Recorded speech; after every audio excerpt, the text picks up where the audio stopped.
Christmas నలిగిన వారికి తాను మహాదుర్గమగును, ఆపత్కాలములలో వారికి మహాదుర్గమగును. కీర్తన 9వ అధ్యాయం 9వ వచనం. కెహ్లర్ గారు 15 సంవత్సరాల వయస్సు వచ్చే వరకు ఉక్రెయిన్లో ఉన్నారు. క్రిస్మస్కు ఆయన అన్నయ్యలిద్దరూ జర్మనీలో తయారైన ప్లాస్టిక్ క్రిస్మస్ చెట్టును తెచ్చారు. దానిలోని బ్యాటరీ అయిపోయే వరకు శుద్ధ రాత్రి సద్దనంగా సైలెంట్ నైట్ అనే పాటను పాడుతుంది. అప్పుడు మొదటి ప్రపంచ యుద్ధం ప్రారంభమైనది. దాని తరువాత రష్యా విప్లవము ప్రారంభమైనది. అనేకులకు కష్టములు ప్రారంభమైనవి. కెహ్లర్ గారి కుటుంబంలో 10 మంది ఉన్నారు.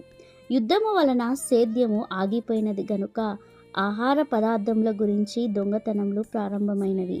దొంగలు, దోపిడీదారులు ఇళ్లలోనికి వచ్చి ఆయుధములు చూపించి ఆహార పదార్థములను, తమకు కావలసిన వాటిని దోచుకొని వెళ్ళేవారు.